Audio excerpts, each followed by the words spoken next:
কারণ মহাপ্রভু কি বলেছেন, এবে না অস্ত্র ধরিব প্রাণীরা মারিব, চিত্ত শুদ্ধি ঘটাইব সবার।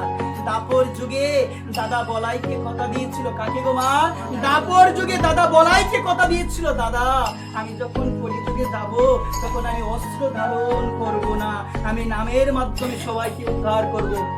এই কারণে বলা হয়েছে এবে না অস্ত্র ধরিব, এই যুগে আমি অস্ত্র ধারণ করব না, আমি কাউকে প্রাণে মারব না, আমি চিত্ত শুদ্ধি ঘটাইব সবার। চিত্ত মানে কি গো মা?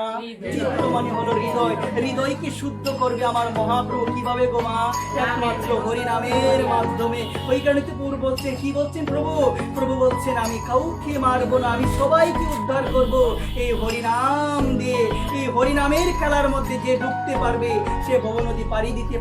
বলো মা রাধে রাধে। যদি খেলতে হয় গো মা আমরা সবাই মিলে খেলবো। কার খেলা খেলবো গো মা? যদি খেলতে হয় খেলবো মা, খেলবো না জাগতিক কোনো খেলবো না, যে খেলায় আমাদের সময় অপচয় হবে। আমরা আজকে এমন একটা খেলা খেলবো যেটা হলো ভক্তদের নিয়ে। কার খেলা গো মা? কার খেলা? ভক্তদের নিয়ে, হরি নামের খেলা। যে খেলায় ডুবলে আমরা কোন নদী পাড়ি দিতে পারবো?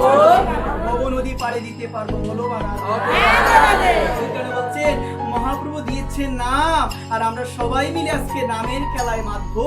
এই নাম এমন ভাবে করব, করতে করতে যেন আমাদের অন্তর থেকে আমাদের প্রাণ যেন বেরিয়ে যায়। একবার এমন ভাবে নাম করতে হবে যেন প্রাণ বেরিয়ে যাচ্ছে, আকুমুকু ভাব, আকুলতা